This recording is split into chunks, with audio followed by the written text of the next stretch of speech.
Hello friends, मैं doctor नीलम आपका अपनी चैनल स्टडी एंड रिसर्च में स्वागत करती हूँ। फ्रेंड्स, आज हम स्टडी करने जा रहे हैं एशियन हिस्ट्री से संबंधित कुछ प्रश्न और प्रश्नों की संख्या जैसा कि मैंने थंबनेल पर लिखा है 30 रहेगी और इसका एक पार्ट मैं पहले ही अपलोड कर चुकी हूँ। अगर आपने नहीं देखा है तो आई बटन के माध्यम से या डिस्क्रिप्शन बॉक्स में जाकर इन वीडियोज़ को देख सकते हैं। तो चलिए अपनी स्टडी पर चलते हैं।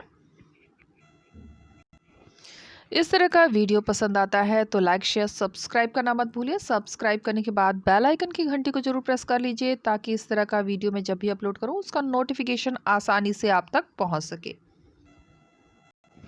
तो हम आ गए हैं अपने प्रश्न पत्र पे और यहाँ से हम सॉल्व करते हैं। क्वेश्चन नंबर 30 मैंने पिछले वीडियो में आपको सॉल्व कराया था, फिर से सॉल्व कर लेते हैं एक बार।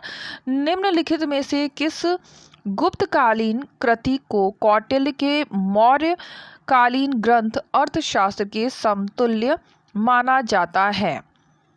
तो इसका जो उत्तर होगा वो हो जाएगा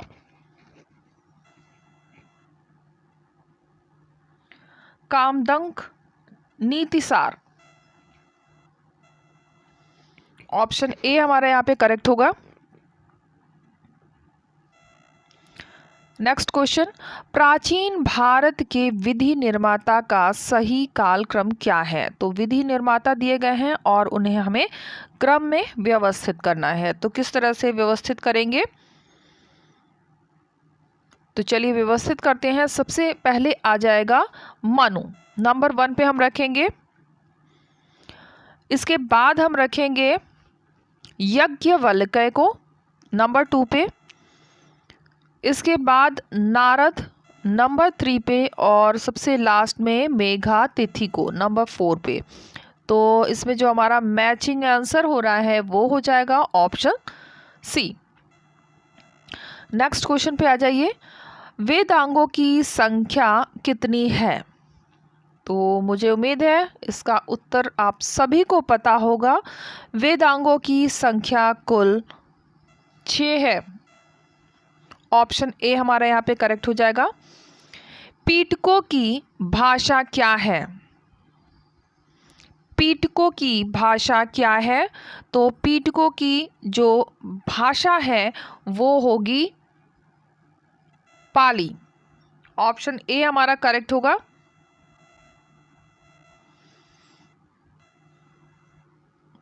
क्वेश्चन नंबर 34, जातकों में महात्मा बुद्ध के पूर्व जन्मों का विवरण है जो अनेक कथाओं के रूप में है। इन कथाओं की कुल संख्या क्या है?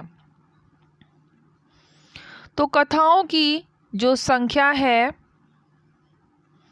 वो है 549, 549। फ्रेंड्स, यहाँ पे मैं आपको जानकारी देना चाहूँगी, अगर आप पीजीटी, टीजीटी और नेट का ओल्ड पेपर स्टडी करना चाहते हैं तो उसका लिंक आपको डिस्क्रिप्शन बॉक्स में मिल जाएगा। तो अगर आप टीजीटी, पीजीटी, नेट की स्टडी करना चाहते हैं उसके ओल्ड पेपर का, तो जैसा कि मैंने अभी आपको बताया कि आप डिस्क्रिप्शन बॉक्स में जाएं या आई बटन के माध्यम से आप इन्हें देख सकते हैं। तो आगे चलते हैं अपने क्वेश्चन पे। ये शायद बात मेरी रिपीट हो गई है क्योंकि मुझे बीच में वीडियो बंद करना पड़ा था। तो चलिए देखते हैं। निम्नलिखित में से किस ग्रंथ की भाषा संस्कृत है? तो संस्कृत जो भाषा है ग्रंथ की वो है दिव्यावदान। ऑप्शन डी हमारा यहाँ पे करेक्ट हो जाएगा। नेक्स्ट क्वेश्चन पे आ जाते हैं। निम्नलिखित में से किस ग्रंथ की भाषा पाली है? तो जिस ग्रंथ की भाषा पाली है वो हो जाएगा मिलिंद पन्हो। Option C. अशोक के जो प्रमुख शिलालेख संगम राज्य के विषय में हमें बताते हैं उनमें सम्मिलित है। तो संगम राज्य की जानकारी जिसे हमें मिलती है वो कौन सा शिलालेख है? तो वो शिलालेख है पहला और 10वां।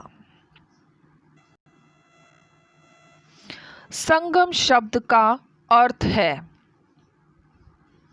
तो संगम शब्द का जो अर्थ है वो होती है सभा। ऑप्शन ए हमारा करेक्ट हो जाएगा। इतिहासकारों द्वारा कुल कितने संगम माने जाते हैं? तो जो संगम की संख्या है वो है कुल 3। प्रथम संगम कहाँ हुआ था? ये नेट का आया हुआ प्रश्न है। अगर आपने ओल्ड पेपर की स्टडी की होगी तो आपको इसकी जानकारी भी होगी। तो प्रथम संगम कहाँ हुआ था? ये हुआ है मदुरा में। द्वितीय संगम किस स्थान पर हुआ? तो द्वितीय संगम हुआ है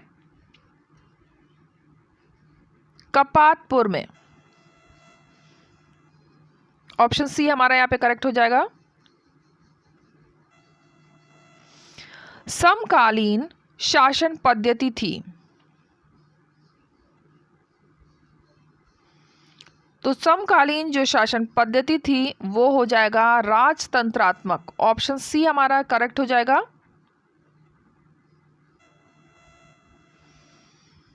मनरम कहते थे। तो मनरम किसे कहते थे? ये कहा जाता था ग्रामीण न्यायालय को मनरम। वनीगर कहते थे। आप भी गैस कर सकते हैं, इसीलिए मैं थोड़ा सा आपको समय दे रही हूं। तो वनीगर कहते थे व्यापारी को। ऑप्शन सी हमारा करेक्ट होगा। संगम समाज में कौन से देवता को सर्वाधिक मान्यता थी? तो जो सर्वाधिक मान्यता दी गई है संगम काल में वो हो जाएगा मुरुगन।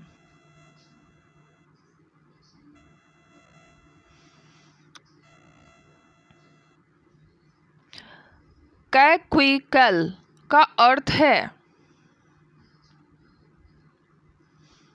तो इसका क्या अर्थ निकलता है? इसका अर्थ निकलता है एक पक्षीय प्रेम। निम्न में से कौन कैक्विकल नहीं है?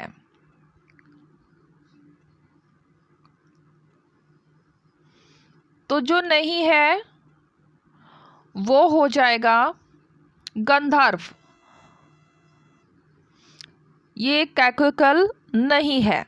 राक्षस, असुर और पैशाच होंगे।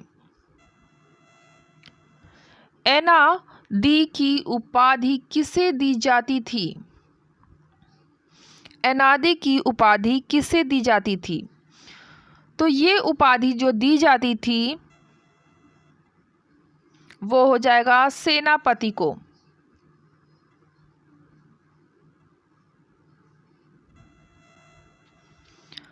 परदवर कहते थे।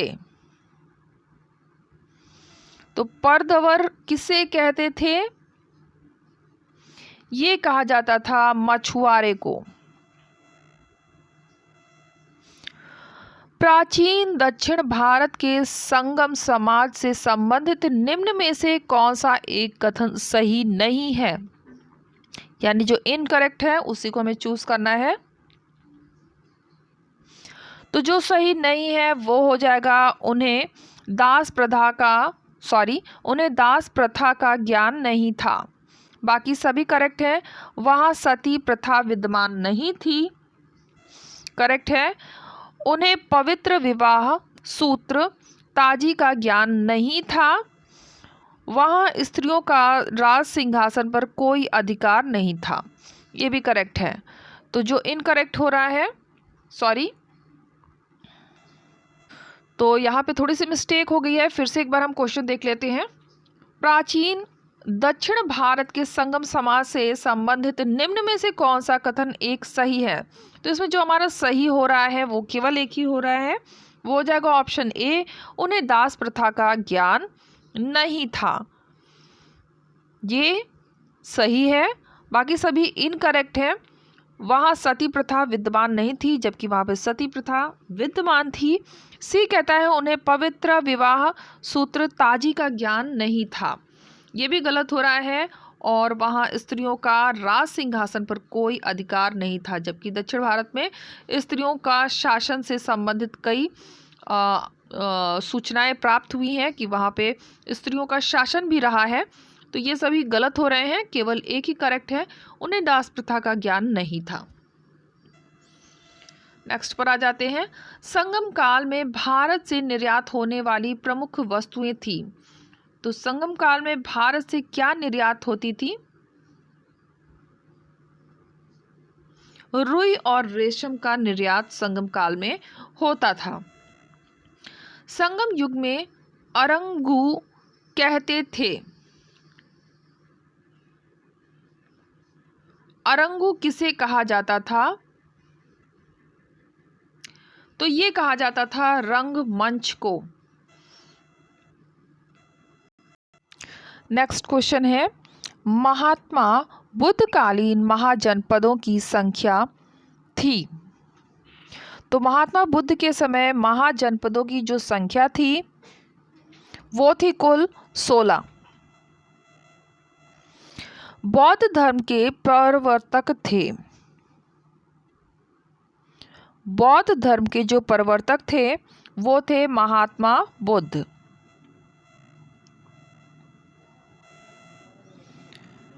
महात्मा बुद्ध ने दुखों के निराकरण के लिए कितने मार्ग बताए? तो निराकरण के लिए जो मार्ग बताए हैं वो हो जाएगा कुल 8। बोधिसत्व कहते हैं। तो बोधिसत्व किन्हें कहा जाता था?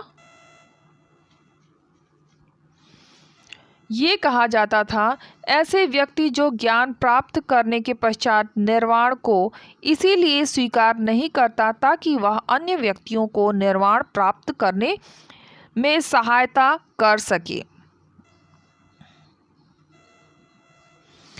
बोधिसत्वों का धर्म कहते हैं। तो इनका जो धर्म है वो हो जाएगा महायान को।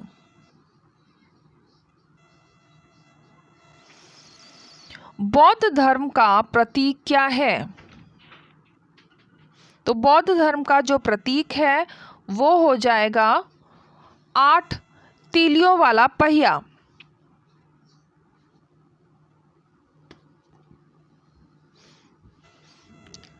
तृतीय बौद्ध संगति तृतीय बौद्ध संगति किस शासक के समय में हुई थी? तो तृतीय बौद्ध संगति जो हुई थी वो हुई थी अशोक के समय में। जैन धर्म है। तो जैन धर्म क्या है? जैन धर्म है अनीश्वरवादी। ऑप्शन बी हमारा यहाँ पे करेक्ट हो जाएगा। और यहाँ पे हमने 30 क्वेश्चंस कंप्लीट कर लिए फ्रेंड्स। तो अभी हम नेक्स्ट वीडियो में मिलेंगे जिसमें हम वापस एंशियंट हिस्ट्री के इसमें क्वेश्चंस करने वाले हैं। और ये ध्यान रखिएगा, ये जो येलो कलर का मैंने थंबनेल बनाया है इसमें केवल हम एंशियंट क्वेश्चन ही सॉल्व करेंगे। इसके बाद कल मैं आपको आगे का मिडवेल हिस्ट्री का क्वेश्चन प्रोवाइड करूँगी। तो हम अपनी स्टडी इसी तरह से करेंगे, एंशियंट का अलग कर रहे हैं और मिडवेल मॉडर्न का अलग अलग करेंगे। तो कल मिलते हैं फ्रेंड्स। और वीडियो पसंद आता है तो लाइक शेयर सब्सक्राइब करें। सब्सक्राइब करने के बाद बेल आइकन की घंटी को जरूर प्रेस कर लें ताकि इस तरह का वीडियो जब भी अपलोड करूँ उसका नोटिफिकेशन आसानी से आप तक पहुँच सके। Okay friends, take care and bye bye.